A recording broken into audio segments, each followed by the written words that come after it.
Our next speaker is Melinda Zabritski from Experian Automotive. Melinda Zabritski is a Senior Director for Experian Automotive's Financial Solutions team. In a way, Melinda doesn't need an introduction for those of you in the auto lending, as you would have listened to her every quarter at the Experian's Automotive Finance webinar.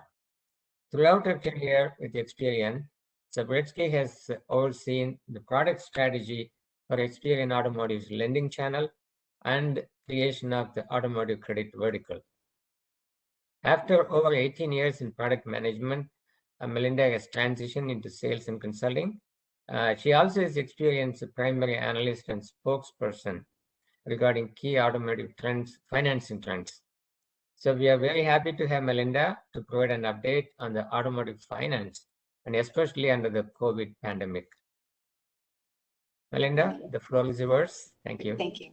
Thank you. Let me go ahead and share my screen, and thank you for inviting me to present with you today. This is always a topic near and dear to my heart. As we were saying earlier, we live, eat, and breathe auto over here in Experian Automotive.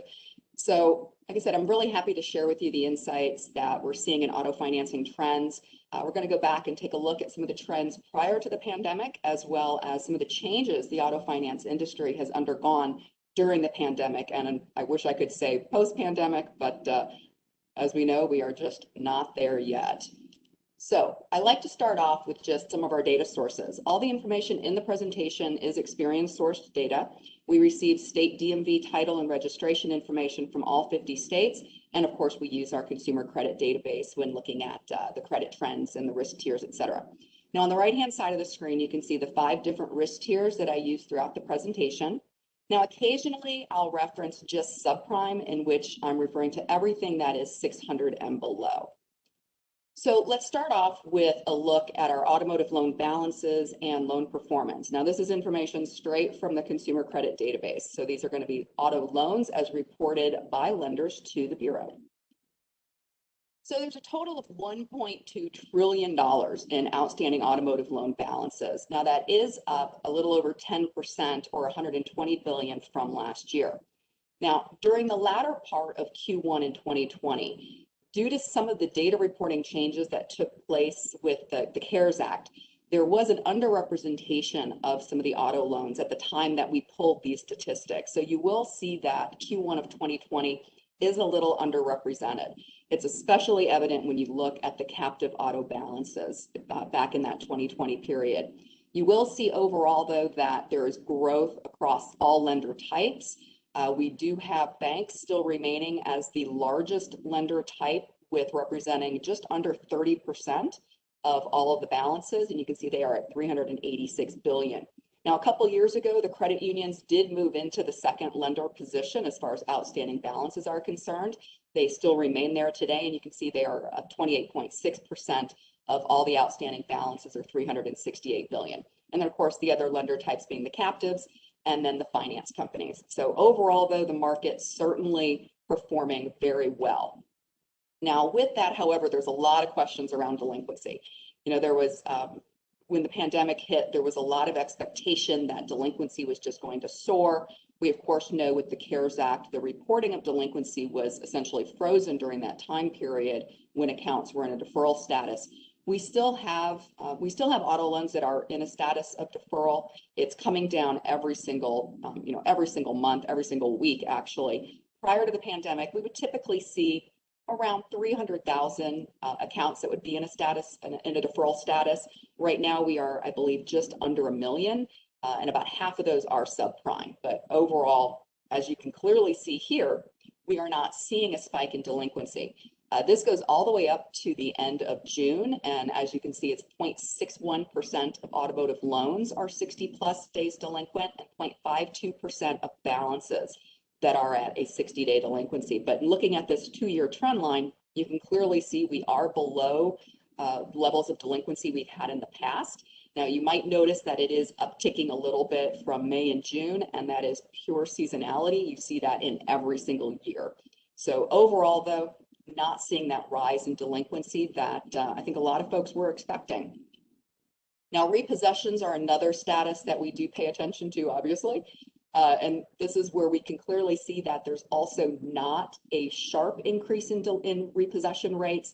We do have a slight uptick compared to prior years. However, it's only a 6 basis point increase compared to 2019 as far as the units are concerned. And then the balances, you can see it's up 4 basis points compared to 2019. Of course, there was a little bit of a peak in that early part of last year. You can see that spiked around it's around April or so, but overall repossessions really rather flat. So now we're going to switch and take a look at what's happening on the origination front. Now this information is where we're starting with vehicle titles, and again looking at the entire industry of what are consumers buying, how are they financing if they are financing, as well as then all the various characteristics associated with those loans. So I'm not going to really talk about overall purchase rates and volume of actual purchases, but when we look at financing, you can clearly see that financing remained strong throughout 2020 as consumers were able to get into those stores. And obviously a lot of those reductions were the fact that dealers closed. Some dealers were able to remain open for service. Some were able to just remain open. And then of course others just had to completely close. Now, we definitely took that hit March and April. You can see our financing volume was down almost 40%, but you can also see the recovery occurred very quickly in the following months. Year-over-year rates differences were pretty minor. Now in 2021, we of course show sizable year-over-year increases, and just always keeping in mind anything we're going to compare to last year in Q1 and early part of Q2 is going to show very sizable year-over-year changes. Just like we saw coming out of the Great Recession when subprime started to grow again, there was a media knee-jerk reaction of, oh wow, look at those growth rates. We're going to have to, kind of monitor that as well, because it's not necessarily, strong growth. It's just compared to a trough. Now, in May, we did see a little bit of a decrease in used vehicle financing. However, the actual sales did increase of used vehicle purchases as compared to last year.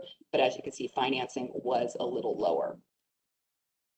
Now, one of the more significant changes to financing that took place last year was reduction in new vehicle leasing. For the past several years, we've seen leasing over 30%. Even in prior periods to what you're seeing on the screen, it was 35, 36%. So leasing was a very strong mover. Now, you can see in Q2 of last year, leasing took that hit and dropped to 26%. We remain around 25% of total new purchases right now. So essentially, we've gone from 1 in 3 new vehicles being a lease to 1 in 4. Overall, when we look at volume, we saw that there were about 793,000 fewer leases compared to 2019.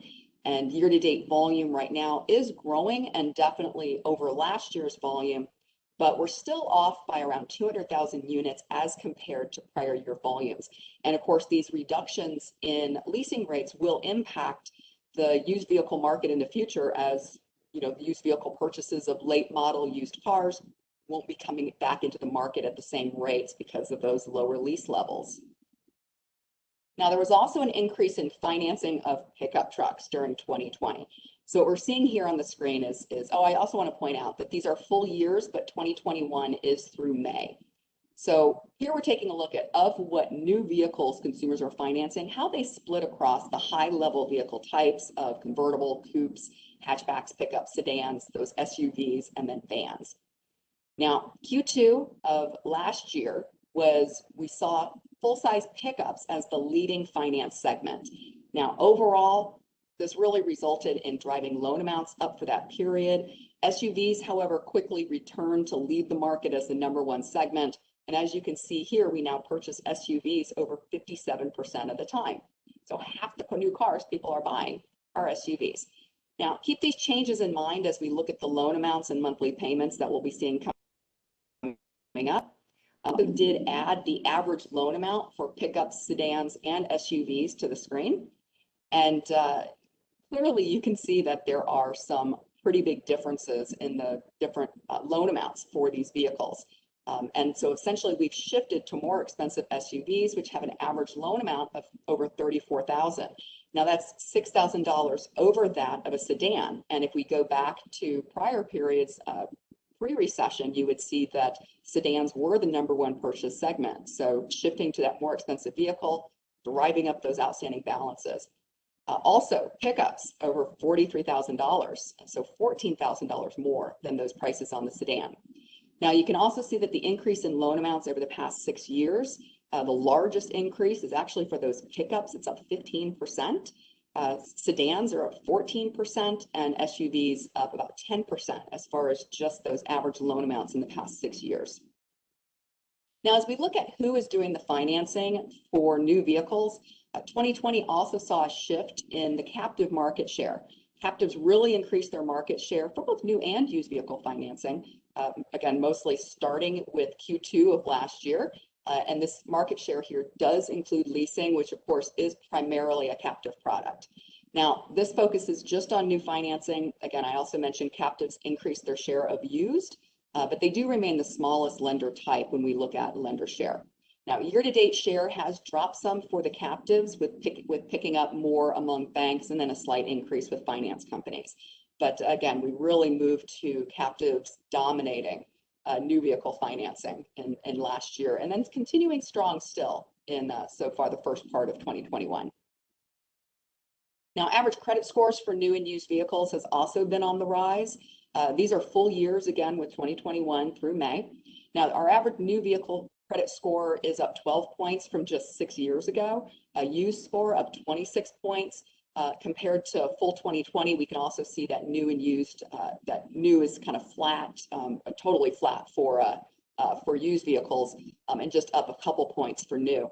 Now, one of the reasons for this shift in these credit scores is in the shift in who is financing used vehicles. And that flat score can really be attributed in part to one of the trend disruptions that we saw in 2020. And that's prime plus consumers shifting back towards new vehicles. You can see that in 2019, prime consumers were purchasing used approaching 60% of the time. And that was up from 56.8% of the time back in 2016. Now, one cause was, of course, the increased inventory of late model used cars, which of course was the result of high lease rates. Now, we saw that drop though in 2020, likely due to those strong incentives, and it pulled these prime consumers back into new vehicles. It certainly worked for me. It pulled me back into the new car market and I purchased a new car in May. We can also see this trend continue with lower leasing levels in the future, and of course, very strong competition for those late model used vehicles. Now, let's take a look though at how much prime actually is of the market. Now, as we take a look at vehicle financing, this is 100% of financing, new and used vehicles, just looking at our total financing, looking at loan and lease transactions. And today it's over 69% of total financing is prime, and that's prime or super prime. And nearly every quarter when I publish this information, I've noted that we're at record lows for subprime.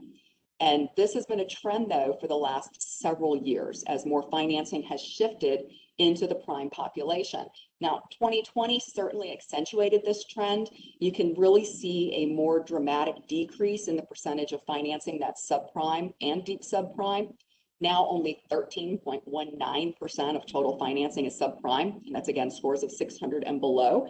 And compared to 2016, that rate was 16.8%. So we can clearly see that this trend has been occurring for the last several years. It's not just due to the pandemic, but certainly COVID accelerated that decrease and really made that decrease a bit more dramatic. But that trend is not just for auto. Now, first I'd like to point out that the tool that I use to pull this graph from charts the risk tiers in the opposite order that I do. So here you'll see prime is on the bottom of the chart, subprime is on the top of the chart. So overall, what we're seeing here is the total US credit population, all trade lines across all industries. And as you can see, if you especially look at those blue bars, you can see a continual increase in the prime and a decrease in the percentage of accounts that are subprime. And again, the entire US active credit population here. So today, and this is through the end of May, today there's only 23% of total accounts, and these are accounts, not balances, but the actual accounts. 23% of total accounts are subprime, compared to 2 years ago when it was 29%. So this decrease, again, it's across the entire active credit US population, not just auto. So now that we've seen what's happening in overall originations from a risk and a financing standpoint, let's move on to what's happening with the actual attributes. So we're going to be looking at loan amounts, monthly payments, rates, and terms. Now, as we look at these loan amounts, again, keep in mind that consumers have changed what they are buying. This is where we see that shift in the financing towards SUVs. We see that additional peak as we moved into full-size pickups.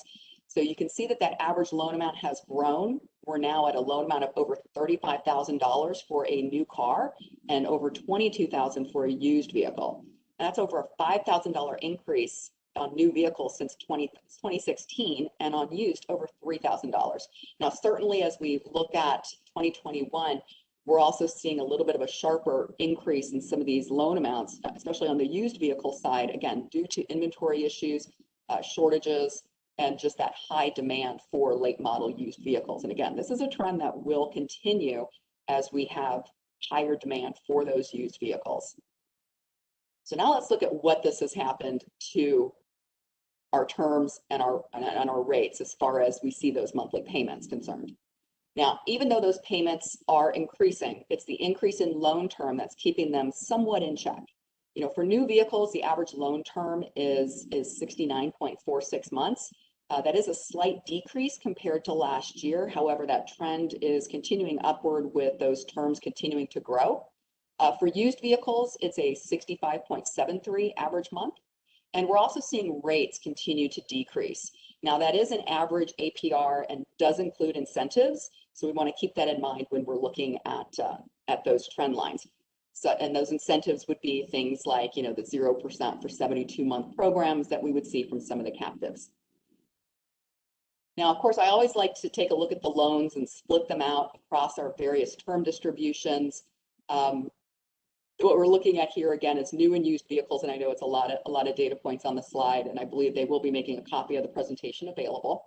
But as we split these loans out across the various term buckets, you can see that the 72-month loans are the most common for both new and used vehicles. So, however, we also continue to grow that 73 to 84-month bucket, and we're also seeing growth in loans of over 85 months. Now, they don't represent a whole lot of the industry. For new vehicles, you can see it's just over 2%. And we look at the 85 plus month loans, it tends to just be a little bit of a spillover. We tend to see them as 85, 86, 87 month loans. There are, however, legitimately loans that are over 97 months. There are some lenders that specialize in very long-term loans. So we do see them. We see loans over 100 months. They are out there. And again, it's also an area that continues to grow. If you look at used vehicles, you can also see that those 72-month loans do remain the most commonly financed loans. And even those 73 to 84, as you can clearly see, are continuing to grow. Now, there is, when we look at the 73 to 84-month loans, there actually is a bit of a break there. And typically, I'll refer to 72-month loans, 60-month loans, but 73 to 84, we see a lot of splits within that term category. We see typically about half of those loans are going to be written at 75 months, and then the other half truly are 84-month loans. And the 75 really started in the credit union space about 10 years ago or so, maybe even earlier.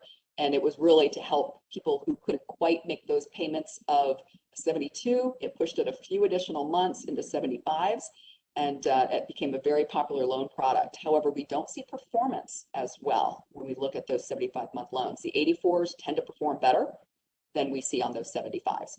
Now, you might be thinking, why would somebody finance a car that long? There's a lot of advice out there that you'll hear from economists that say, don't finance, personal economists, don't finance anything over 48 months. Well, if we could all afford that, I'm sure we would. So just to kind of put this into a little bit of, some visuals on what does it take to buy a new car today. So this is just some pretty simple math. If we take a look at that average new loan amount, that's $35,000, and the average new interest rate, or the average APR of 3.95. Take a look at those monthly payments. If we financed it at 48 months, we're talking a payment that's almost $800. That's more than my first mortgage that I had. Of course, that was a long time ago. 60 months brings it almost $650. 72 months, which again, the most common loan term, $550. And as we saw earlier, that average monthly payment, $575, that's where that 72-month loan is really coming into play. And then 84 months brings it under $500. Now, if you do just some quick PTI calculations, payment to income at 15%, throw a $100 monthly insurance part in that, and you can see what income is required to support that monthly payment. Now, I just quickly Googled what the average median personal income is, and Census Bureau put it at 2019 at approaching $36,000. So certainly new cars and affordability has been something that has been a topic in the industry for quite some time, and also one of the reasons why we see those longer term loans, as well as leasing rates approaching the rates that they are, is making those monthly payments lower. On average, a lease compared to a loan has a payment difference of about $100. And when you're leasing those full-size pickup trucks, the payment difference can be $150, even approaching $200. So certainly those affordability issues continue to be a topic in the industry. Now, just to wrap up, in summary, we saw a lot of information, a lot of data shared with you. Leasing rates, again, remaining lower than they have in prior years. This will, of course, continue to impact the industry as availability of late model used cars that typically, those leases, you're bringing that car back every 3 years, building up that CPO product. Captives continuing momentum with increased market share. We, of course, subprime financing at record lows or near record lows, depending on what time period you're looking at, whether it's quarterly, monthly, or annual. And prime, though, continues to increase in the industry. And really, again, not just auto, we're seeing more prime consumers just overall in the US populations. And even within the different risk tiers, we're seeing the average credit scores within the tiers continuing to increase as well. Now, loan amounts and payments remain at near record or record highs. Those loan terms continuing to grow, rates continuing to fall. I've been telling people lately with the loan products that are out there right now being so positive for consumers. If you can find a car to buy, certainly buy one. Great loan products out in the marketplace right now. And of course, outstanding loan balances continue to increase and delinquencies do continue to remain low. So with that, any questions we have from folks in the audience? I think we've got about 10 minutes if there are any questions.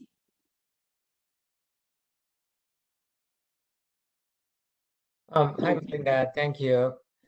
We have a few questions here. I will go to the other application to see the questions, what they are. Okay. One question I have is share of SUVs have risen from 40% to 57% in the last 5 years. Is that a cause of concern for lenders with the rising gas prices? Not necessarily. We did some analysis back when gas prices were, at the $5 point several years ago. And we did see a bit of a knee-jerk reaction of the industry where all of a sudden consumers, started buying more of the small cars, the small economy cars, the sedans, vehicles with better gas mileage or, hybrids, et cetera.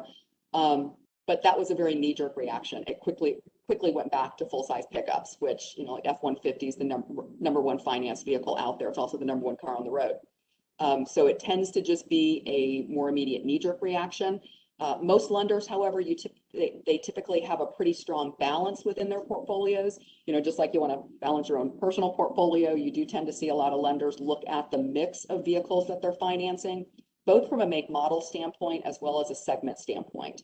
You'll also see them mix the types of dealers they're working with, making sure that they've got a good balance across their portfolio. So it does tend to balance out.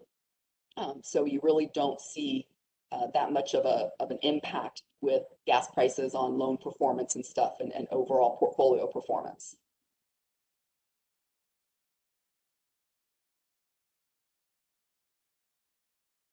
Oh, you are on mute. Yeah, let me take it from the mute. Yeah, I have a second question. Why are subprime financed accounts decreasing? Are credit scores increasing? Or are subprime buyers not buying or not financing? So there's a bit of a mix here. So when we took a look at the volumes of subprime post-pandemic, the volumes in subprime took a bigger hit than they did in prime. And as the market recovered, the volume in prime and near prime and super prime definitely grew at a faster rate than subprime volume. So subprime volume is still being impacted, I think, from the pandemic, from unemployment rates.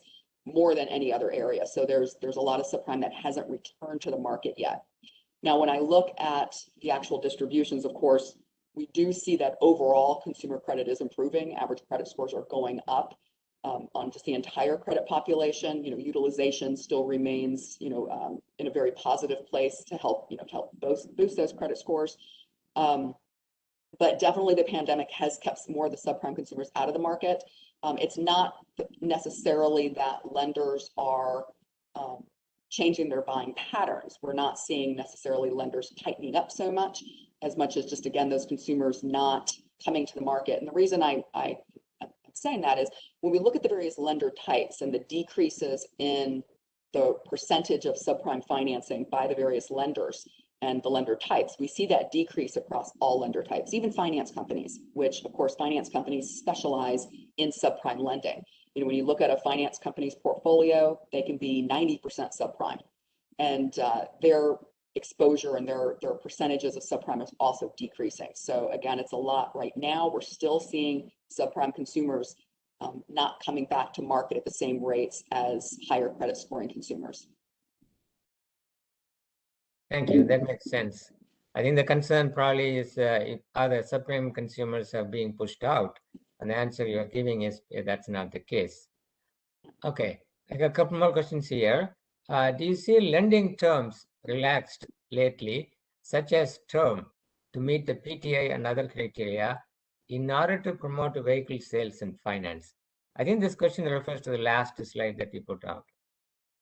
Yeah, so I certainly don't see any relaxing in lending standards. If anything, there's more scrutiny, if anything.